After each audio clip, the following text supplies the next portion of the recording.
आप सभी का थिंक इंडिया की तरफ से बहुत बहुत स्वागत करते हैं, अभिनंदन करते हैं एवं वंदन करते हैं।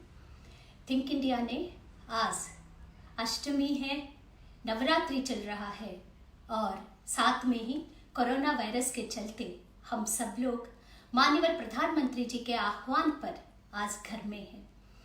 उन्होंने कहा घर से निकलेंगे तो सुरक्षित नहीं रहेंगे, इसीलिए हम सब लोग घर में रहते हुए अपने अपने कार्यक्रमों में व्यस्त हैं और जितना हम लोगों से बन पड़ता है उतना दूसरों के लिए घर में रहते हुए मदद कर रहे हैं। उसके लिए माननीय प्रधानमंत्री जी को बहुत बहुत धन्यवाद देते हैं। एवं थिंक इंडिया के सभी कार्यकर्ताओं ने यह सोचा है क्यों न इस समय का सदुपयोग किया जाए, युवाओं तक एक अलग अलग विषयों के बारे में ऑनलाइन चर्चा करते हुए लोगों को कुछ जानकारी प्रदान की जाए। कल हमसे गणेश जी से बात हुई थी। गणेश जी ने कहा है आज अष्टमी है, मान्यवर नाना जी देवी भक्त रहे हैं, इसीलिए आज आप भारत रत्न नानाजी देशमुख जी के बारे में जो कुछ आपने देखा है, सीखा है और समझा है उसके बारे में बात करने को हमसे कहा। उन्हें हम हृदयपूर्वक आभार व्यक्त करते हैं। आज हमें यह मौका मिला मान्यवर नाना जी के बारे में बात करने का, उन्हें याद करने का। आप लोगों को मैं बताऊं, भारत रत्न नानाजी देशमुख जी अभी उनको भारत रत्न मिला है। मान्यवर नाना जी का जन्म शरद पूर्णिमा के दिन 16 अक्टूबर को हुआ। 11 अक्टूबर को मान्यवर नाना जी का 16 कलाओं से विभूषित मान्यवर नाना जी का जन्म महाराष्ट्र में हुआ और महाराष्ट्र में जिस घर में हुआ उस घर में उन्होंने बच्चे से ही गरीब देखा। आप लोगों को सुनकर ताज्जुब होगा, ऐसे ही कोई व्यक्ति महान नहीं बनता है और महापुरुष नहीं बनते हैं। उनकी कहानी इतनी दर्द भरी भी होती है। उसी दर्द भरी कहानी के एक छोटा सा अंश आपको मैं नाना जी के मुंह से जो मैंने सुना वो आपको मैं बताना चाहूंगी। मान्यवर नाना जी कह रहे थे, हमने ऐसे ही पूछा नाना जी से कि नाना जी आप इतने लोग जो आते हैं उनका सेवा शुश्रूषा इतना क्यों करते हैं, सबको आप भोजन के लिए क्यों पूछते हैं, सबको आप चाय वाय के लिए क्यों बोलते हैं। तो नाना जी ने बहुत दिनों के बाद हमें बताया, चित्रकूट में जब मैं काम कर रही थी 1994 में मान्यवर नाना जी से मैं मिली और नाना जी ने हमको कहा था तुम्हारे जैसे लड़कियों को नौकरी नहीं करनी चाहिए, सेवा करनी चाहिए। उसी काम के, उसी बात के चलते मैं अपने जीवन का सभी ध्येय भूलकर मान्यवर नानाजी देशमुख जी के साथ दीनदयाल शोध संस्थान चित्रकूट प्रोजेक्ट में काम करना प्रारंभ किया था। तो नाना जी को हमने ऐसे ही पूछा तो तब उन्होंने कहा तुम्हें पता है, तुमने तो कभी गरीबी देखा ही नहीं होगा क्योंकि तुम्हारे माता पिता, तुम्हारे परिवार वाले अच्छे घर के हैं और पैसे वाले हैं, तो तुम्हें क्या मालूम होगा। ऐसे बोलकर उनके आंख में आंसू आ रहा था। उन्होंने बड़े मीठे स्वर में उस कथा को याद कर रहे थे, उस गाथा को याद कर रहे थे जो उनके ऊपर बीता। बहुत छोटे से नाना जी अपनी माँ के साथ गांव में रह रहे थे कड़ोली में। तब उनको अचानक उनके घर अतिथि आते हैं भोजन कराने के लिए। उनके माँ के पास घर में कुछ होता नहीं और अपनी भारतीय परंपराओं में अतिथि देवो भव कहा गया है। आए हुए ये व्यक्ति यदि कुछ खाए बगैर चले जाते हैं तो लोग दुखी हो जाते हैं। उस दुख को वो सह नहीं पाई। उनकी माता जी पीछे कुआं था, जाके उसमें कूद पड़ी और उन्होंने ना नहीं कह पाई। इसीलिए प्यारे बच्चे, ऐसे ही व्यक्तित्व, ऐसे ही महापुरुष नहीं बनते। वो छोटे से नाना में ये बात बैठ गया था, मेरी माँ दूसरों को भोजन नहीं कर पाई और वो चली गई। फिर जाके वो छोटे से नाना वह दुर्गा जी का मंदिर था, उसमें बैठकर खूब रोए, खूब रोए, खूब रोए। तब उन्होंने प्रण किया। हम सब लोग सुनते हैं भीष्म प्रतिज्ञा। नाना जी उस समय पर उन्होंने प्रतिज्ञा लिया कि हम कभी भी शादी नहीं करेंगे। जो भी लड़की महिला मिलेगी उसको मैं अपनी माँ के रूप में, महाराष्ट्र में माँ को आई कहते हैं, मैं अपनी आई के रूप में देखूंगा। इस कहानी से मान्यवर नाना जी का जो पूरा जीवन का जो लक्ष्य था वो तय होना शुरू हो गया। फिर नाना जी को अपने राष्ट्रीय स्वयंसेवक संघ के परम पूजनीय डॉक्टर साहब के कारण वे राष्ट्रीय स्वयंसेवक संघ के साथ जुड़े और खूब काम किया गोरखपुर और हर जगह पर। ये सब करते हुए उनको राजनीति भी करना पड़ा। आप सब लोगों को पता है मान्यवर नाना जी के बारे में। फिर राजनीति करते करते भी मान्यवर नाना जी ने एक चीज सोचा कि 60 वर्ष के बाद किसी को राजनीति में नहीं रहना चाहिए, हर व्यक्ति को समाज के लिए काम करना चाहिए। फिर उनके दिमाग में आया, उनको मंत्री बना रहे थे, लेकिन उस उम्र में उन्होंने वो सब त्याग कर जिस महारानी को उन्होंने हरवाया था गोंडा जयप्रभा ग्राम में, गोंडा में, बलरामपुर में, उन्होंने उसी महारानी के पास जाकर कहते हैं, वो महारानी बड़ी नाराज थी नाना जी को देखकर, कहती अरे तुम चले जाओ, तुम आए क्यों मेरे घर के सामने। लेकिन नाना जी को बहुत देर के बाद फिर वो महारानी मिलती है। फिर नाना जी कहते हैं हाथ जोड़कर, आप तो महारानी हैं, हम तो सेवक हैं, हम यहाँ से जीत गए हैं बलरामपुर से, अब आप हमें अपने इसमें शरण में लेकर हमें थोड़ी सी जगह दे दीजिएगा, तो मैं अपना कुछ सामाजिक कार्य और इस क्षेत्र के लिए करूँगा। ये थे नाना जी, जिनको हराया, जिनसे थोड़ी बहुत चुनाव के दौरान दुश्मनी हुई होगी, लेकिन उन्हीं के घर जाकर, उन्हीं से मांग कर, उन्हीं से जमीन लेकर एक पूरा आम का बगीचा लेते हैं मान्यवर नाना जी। उसका नाम जयप्रभा ग्राम रखते हैं। लोक नायक जयप्रकाश नारायण जी, उनकी पत्नी प्रभा देवी जी, मान्यवर नाना जी लोक नायक जयप्रकाश नारायण जी से दोस्त भी थे और उनके समग्र क्रांति में नाना जी ने उनके साथ रहे। उसी आंदोलन में पटना में ही नाना जी ने प्रण किया था कि अब हम राजनीति नहीं करेंगे, समाज के लिए काम करेंगे। इसीलिए पहला काम लोकनायक बाबू लोकनायक जयप्रकाश नारायण जी एवं उनकी पत्नी के नाम पे जयप्रभा ग्राम की स्थापना करके वहां पर ग्रामीण विकास में क्या क्या आयाम हो सकते हैं उस पे काम करना प्रारंभ किया, क्योंकि उनके दोस्त पंडित दीनदयाल उपाध्याय जी थे। दोनों बहुत अच्छे दोस्त थे। आप लोगों ने एक किस्सा भी सुना होगा, नाना जी और पंडित दीनदयाल उपाध्याय जी एक बार सब्जी खरीदने को जाते हैं।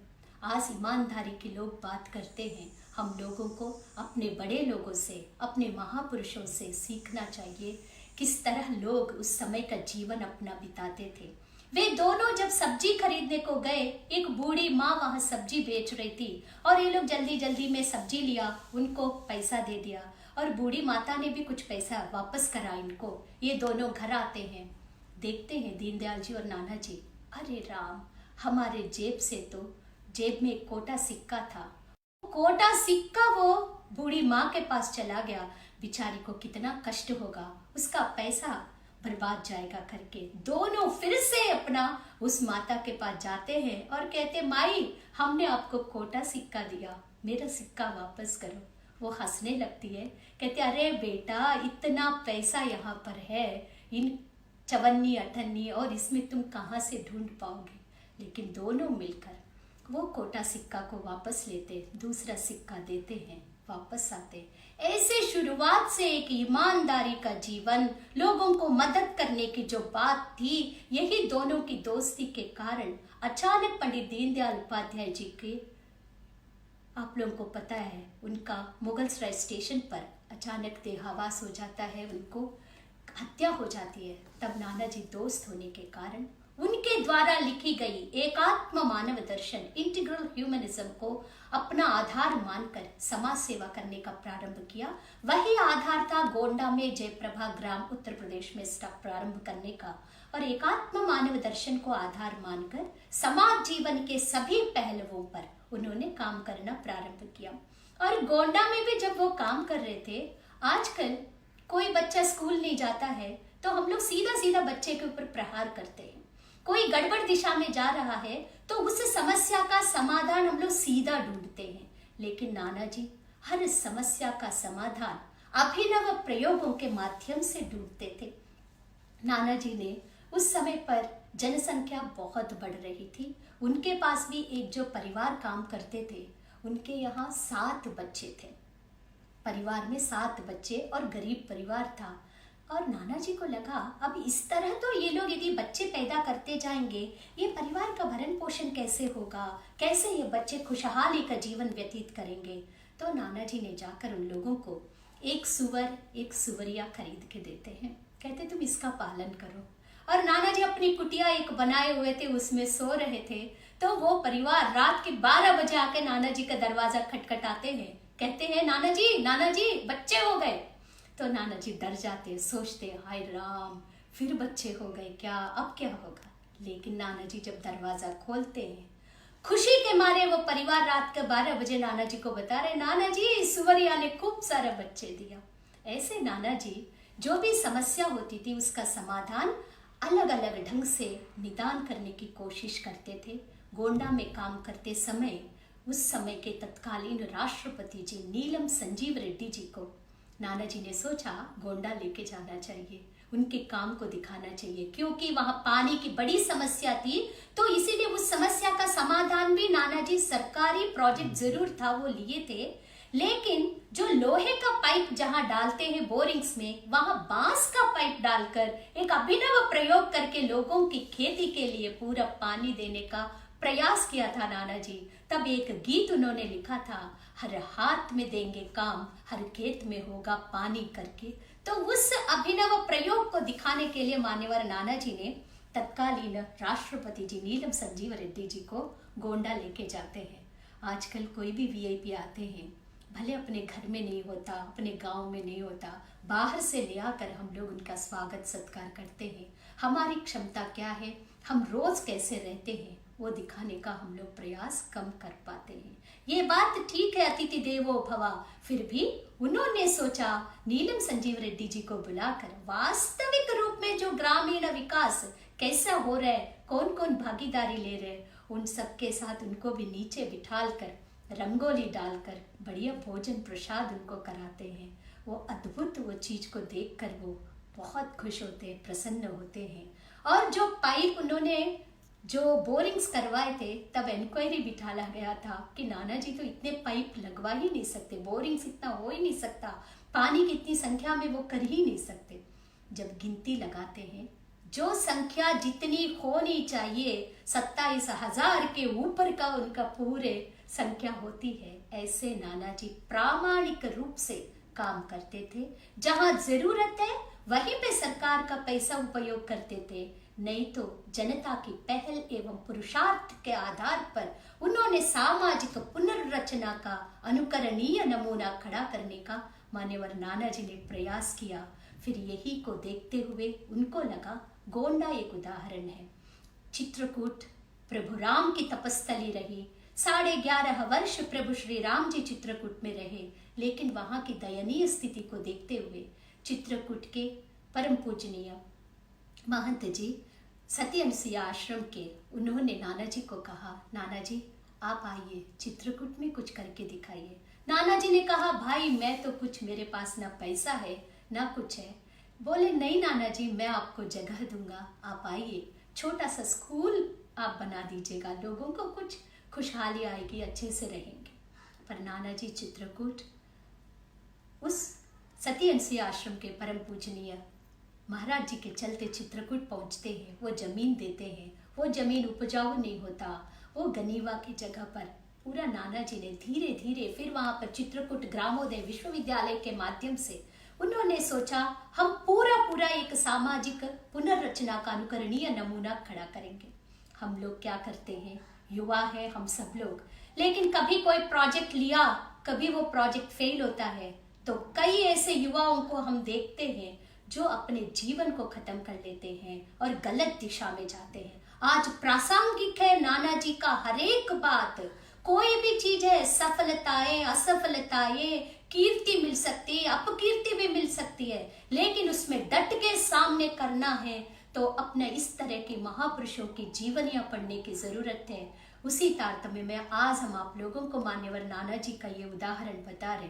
नाना जी ने चित्रकूट ग्रामोदय विश्वविद्यालय बड़े मेहनत से, बड़े लगन से, बहुत बड़ा सोचकर उन्होंने एक ग्रामोदय यूनिवर्सिटी का पुनर्स्थापना किया, लेकिन राजनीतिक कुछ मुश्किलों के चलते उस विश्वविद्यालय को 1994 में नाना जी ने चित्रकूट में छोड़कर दीनदयाल शोध संस्थान का जो काम है वह उन्होंने अलग से करना प्रारंभ कर दिया।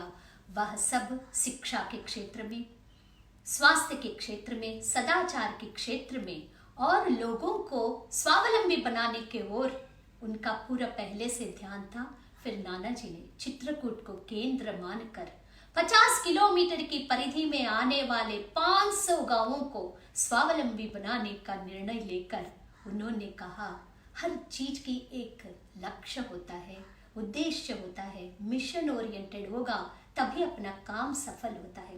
नाना जी जरूर एक सोशल एंटरप्रेन्योर थे, लेकिन उनका हर कुछ एक ऐसा सिस्टमैटिक वे में होता था। उनको लगता था आज जो भी काम कर रहे हैं वो 3 जनरेशंस तक वो चलता रहे। इसीलिए मान्यवर नाना जी ने अपने जीवन का लक्ष्य बनाया, मैं अपने लिए नहीं अपनों के लिए हूं। अपने वे हैं जो पीड़ित एवं उपेक्षित है। I do not stand for myself, I for my kith and kin. My kith and kin are those who are neglected and downtrodden. ये जिनका मिशन हो। और उसमें उन्होंने कहा पीपल्स पावर जो होती है वो सबसे ज्यादा महत्वपूर्ण है, क्योंकि चित्रकूट प्रभु राम की तपस्थली रही है। नाना जी कहते थे, एक दिन की बात है, ऐसे ही हम सब लोग कार्यकर्ता लोग बैठे थे नाना जी के साथ। नाना जी को हम लोगों ने कहा, नाना जी ये काम क्या है, ये तो हम लोग करके आ जाएंगे तुरंत ही। कोई काम वो दे रहे थे गांव का, हम लोग नहीं पहचान पाते थे। नाना जी प्रभु श्री राम के भक्त है और भक्त होने के कारण उनके पूरा मानते थे एक एक बात को, और वो हम लोग नहीं जान पाते थे। इतना महापुरुष है मान्यवर नाना जी, हम लोगों के लिए तो वो नाना ही थे। और नाना जी हम लोग तो ये काम क्या है अब भी करके आ जाएंगे। फिर नाना जी ने कहा, तब रामायण का एक उन्होंने प्रसंग सुनाया हम लोगों को।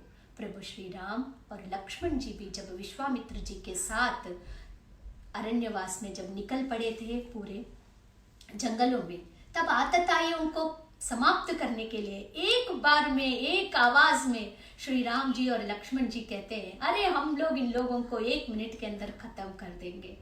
तब विश्वामित्र जी कहते हैं, महर्षि विश्वामित्र जी, राम लक्ष्मण आप दोनों तो सक्षम हो, लेकिन स्थानीय लोगों को सक्षम जब बनाओगे ये सब आतताइयों के विरुद्ध लड़ने का, तब अपना कुछ मतलब है, खुद तो अपन अच्छे है ही। वही था नाना जी का। नाना जी स्वयं कितने कितने ताकतवर थे, वो जो उनको ऐसे कोई चीज नहीं था जिसकी उनको जानकारी नहीं थी। हम लोग एक चीज में पारंगत होते हैं तो सोचते हैं हम तो बहुत अच्छे हैं और कॉलर अप करना शुरू कर देते हैं, लेकिन नाना जी ऐसे व्यक्तित्व थे, उनको सिलाई कढ़ाई से लेकर मालीगिरी का जो काम होता है, बागवानी का, पाक कला लेकर, फोटोग्राफी से लेकर, गाड़ी चलाने से लेकर, राइफल बंदूक चलाने से लेकर, दवाइयों का परंपरागत ज्ञान, आधुनिक ज्ञान, की खेती का ज्ञान, कौन सा है उस कैसे ड्रेसअप होना, कैसे किस मोमेंट पे क्या करना, हर कुछ मान्यवर नाना जी पारंगत थे। लेकिन हम लोग के जैसे साधारण कार्यकर्ताओं के सामने ऐसे बनते थे, अरे तुम ही लोग बताओ इसका क्या सोल्यूशन हो सकता है, क्या समाधान हो सकता है, क्या ये काम हो सकता है क्या, करके पूछते थे। अब हम लोगों को लगता है हम लोग कितने नादान थे, नाना जी को हम लोग अपना समाधान सब लोग देते थे। तब मान्यवर नाना जी के जो साथ में 91 से जो कार्यकर्ता काम कर रहे थे वो सब लोगों को भी नाना जी बुला लेते थे। तब उन लोगों को नाना जी पूछते थे, क्यों भरत जी ये काम हो जाएगा, क्यों संजय जी ये काम हो जाएगा, क्यों मदन जी ये काम हो जाएगा। ऐसे नाना जी एक एक कार्यकर्ता को पूछते थे, करते थे। तब कार्यकर्ता वहां डट के, जो मेहनत का काम था, आप लोगों को पता ही होगा चित्रकूट उस समय पर डाकुओं से प्रभावित था, वहां पे बेरोजगारी, बेकारी, अशिक्षा, सब कुछ वहां पर जितनी समस्याएं हम लोग और विवाद बहुत होते थे। तो नाना जी ने सोचा यही एक केंद्र बनना चाहिए, नमूना बनना चाहिए, जो पूरे देश में बाद में ये रिप्लिकेट हो सके। तो नाना जी ने उस टाइम पर हम लोगों को छोटे छोटे बातों से मोटिवेट करके बहुत बड़े बड़े काम करवाए हैं। आप लोगों को सुना होगा चित्रकूट प्रकल्प में उद्यमिता विद्यापीठ है। सबसे पहले नाना जी ने सोचा, जब गांव जाते थे तो लोग कहते थे, नाना जी आप पानी लेकर आ जाइएगा, तो हम लोग अपने आप खुशहाल एक जीवन व्यतीत करेंगे। पानी की बड़ी समस्या थी। चित्रकूट मध्य प्रदेश उत्तर प्रदेश के बीच में नानाजी ने केंद्र बनाया था। 50 किलोमीटर की परिधि में आने वाले 250 ग्राम उत्तर प्रदेश में, 250 ग्राम मध्य प्रदेश में था। और ये 500 गांवों के लिए जब भी नानाजी मध्य प्रदेश की तरफ खास कर जाते थे, मझगांव की तरफ, लोग कहते थे पानी ले आइए। तब सरकार के ऑनगोइंग स्कीम था मिली वाटरशेड, वो लिया और कितना बड़ा काम, वहां पर सीधा पानी तो गिरता था लेकिन रुकता नहीं था। तो पानी जो गिर रहा है, पहाड़ों का पूरा ट्रीटमेंट करके पूरे ट्रेंचेस बनाना, उसके पूरे लूज बोल्डर्स लगाना, ग्रेवियंस पॉन्ड्स बनाना, ऐसे करते करते पानी रुकने लगा। जब ग्राउंड वाटर लेवल और ऊपर के पॉन्ड्स का वाटर लेवल मैच हो गया, वहां पानी रुकने लगा। पहले तो लोग बहुत आक्षेप लगाया, नानाजी तो पूरे पहाड़ खुदवा रहे, ये खुदवा रहे, क्या होगा। लेकिन जब पानी आ जाता है तो व्यक्ति पानीदार हो जाता है। और उस पानी से, जहां पर सिर्फ रेनफेड कंडीशंस में ही खेती करते थे, अब तो लोग बहुत वहां पर खेती करने लगे। मेडिसिनल प्लांट्स का भी होने लगा, किचन गार्डन्स होने लगे, लोग अपने आप को सक्षम बनाने लगे। जब खेती का उत्पादन, नानाजी बहुत बड़े विजनरी थे, उनको पता था पानी आएगा, खेती अच्छी होगी, अलाभ कर जोत। जितने अनइकोनॉमिक लैंड होल्डिंग्स है वो इकोनॉमिक तो बनेगा ही। जब बनेगा तो उत्पादन बहुत होगा, उत्पादन बहुत होगा तो किसान परेशान ना हो मार्केटिंग के लिए। इसीलिए मान्यवर नानाजी इधर पानी खेती का करते करते चित्रकूट में एक उद्यमिता विद्यापीठ का निर्माण किया। एंटरप्रेन्योरशिप डेवलपमेंट यूनिट है। मान्यवर नानाजी गोंडा में भी यह काम किए थे। गोंडा के अनुभवों के आधार पर जो उनके असफल प्रयोग थे वो चित्रकूट में उन्होंने इम्प्लीमेंट नहीं किया। जो सफल प्रयोग थे उसको चित्रकूट में और बेहतरीन ढंग से उन्होंने इम्प्लीमेंट किया है। तो जो उद्यमिता विद्यापीठ था, वैकल्पिक औद्योगिकरण की खोज, ऑल्टरनेटिव इंडस्ट्रियलाइजेशन उसका मोटो था। गोंडा में ट्रेनिंग कम प्रोडक्शन सेंटर्स बनाए थे। पहले ट्रेनिंग लेंगे युवक, फिर बाद में प्रोडक्शन में जुड़ेंगे। लेकिन चित्रकूट में उन्होंने उसको टोटली बदल दिया। It's not TCPC, it's production cum training centre. First हम लोग संस्थान के कार्यकर्ता, संस्थान के लोग, जहां जो उपलब्ध कच्चा माल है या आवश्यकता है उस आधार पर वहां पर प्रोडक्शन यूनिट्स पूरा डालेंगे। जब प्रोडक्शन यूनिट्स प्रॉफिट में आ जाएंगे तब उसको फिर वो यूनिट्स में बेरोजगार नवयुवक युवतियों को हम लोग प्रशिक्षण देंगे। ऐसे उद्यमिता विद्यापीठ प्रभु राम की तपस्थली है, लेकिन राम जी का वहां पर ऐसे कोई प्रेरणा का केंद्र नहीं था। तो नानाजी ने मंदिर नहीं बनवाया, एक म्यूजियम संग्रहालय बनाकर अच्छे अच्छे डायरमास, रिलीफ्स, पेंटिंग्स के माध्यम से एक सामान्य व्यक्ति भी अच्छे आचरण से कैसे भगवान जैसे बन सकते, लोगों के लिए उपकारी हो सकते।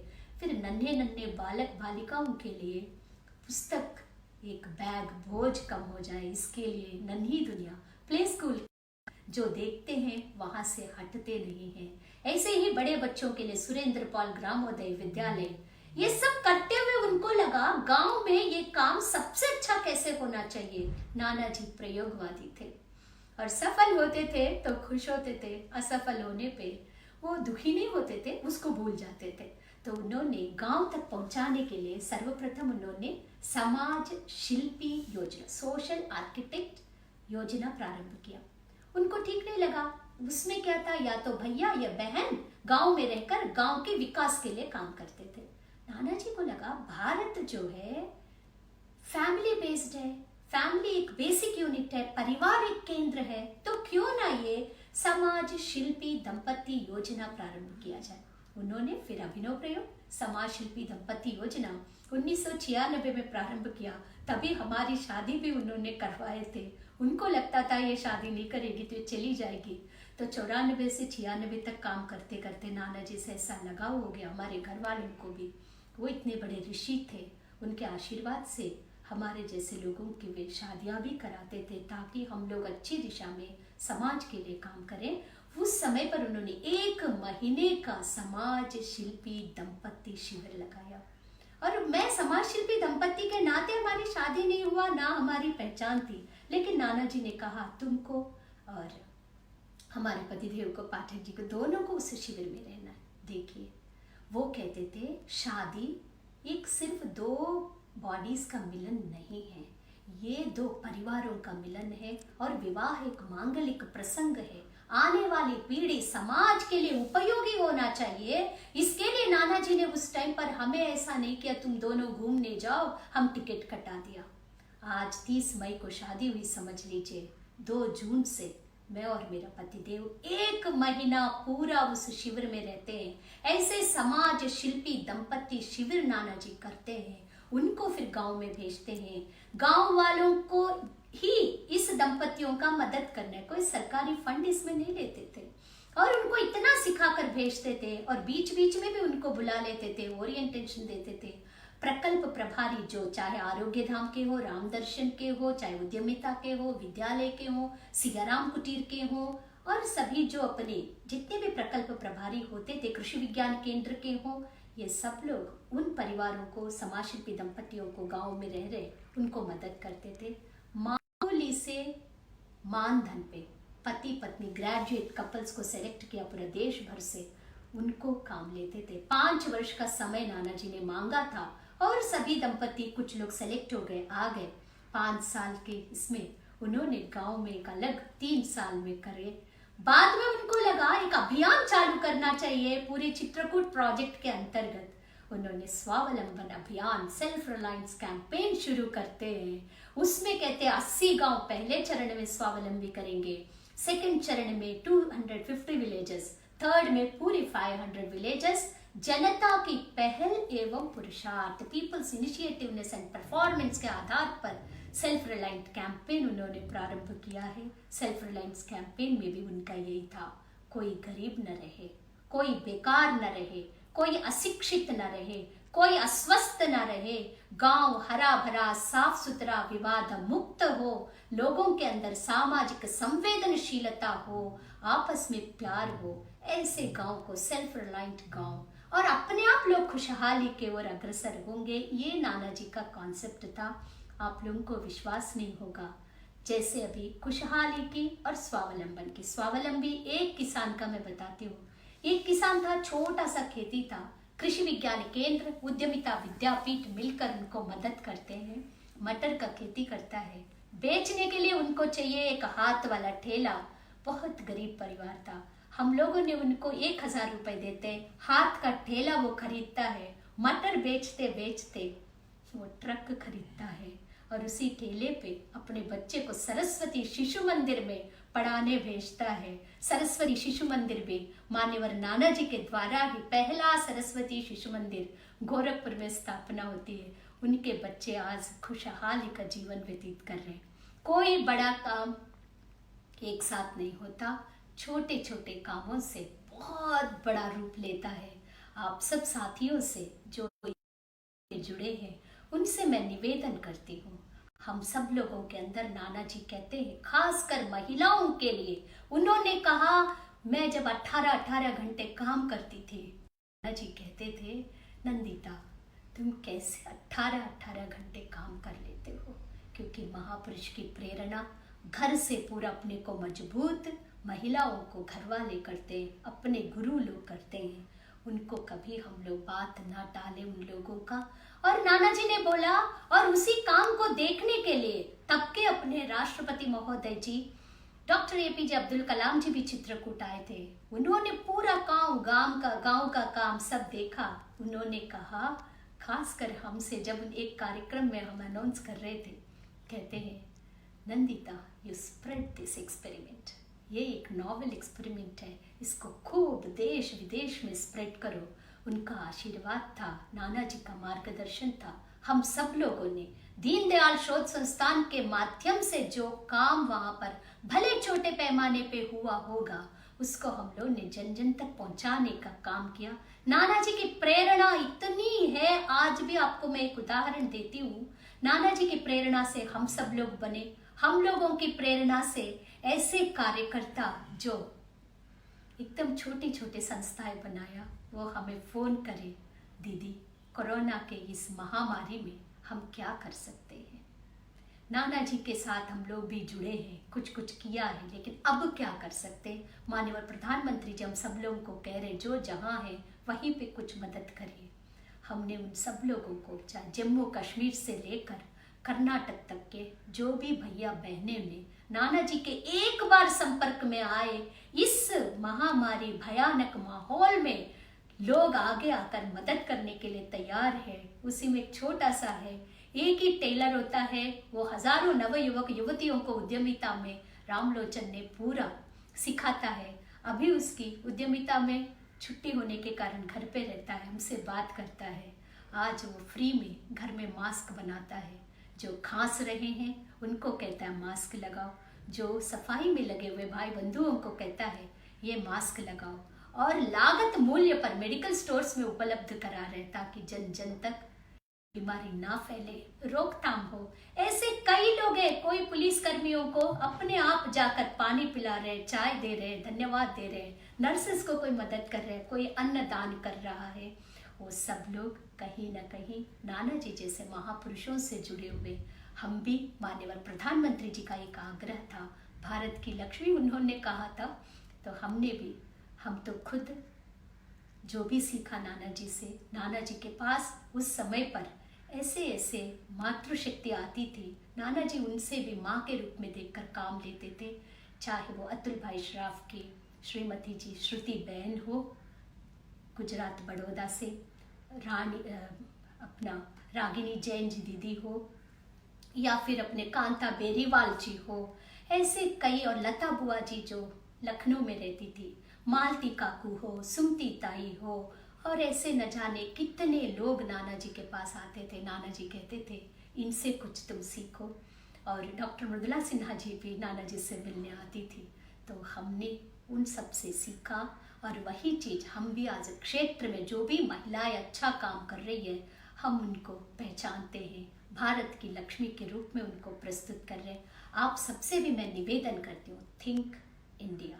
हम सब भारतवासी है, भारत पर हमको गर्व होना चाहिए, और भारत के जो महापुरुष है वो सब हम लोगों की प्रेरणा होना चाहिए। विवादों में ना पड़े, लड़ाई झगड़ा में ना पड़े, हम सब लोग नया इनोवेशंस के साथ भारत जो इतना महान है उसमें हम लोगों को भी भूमिका सुनिश्चित हो। अखिल भारतीय विद्यार्थी परिषद हो, चाहे थिंक इंडिया हो, चाहे राष्ट्रीय स्वयंसेवक संघ के स्वयंसेवक बंधु भगिनियां हो, समिति की बहनें हो, उन सबको मैं बहुत बहुत धन्यवाद देती हूँ। जो इस कड़ी में जुड़े हैं उन सब का भी मैं बहुत बहुत आभार एवं अभिनंदन। भारत माता की जय।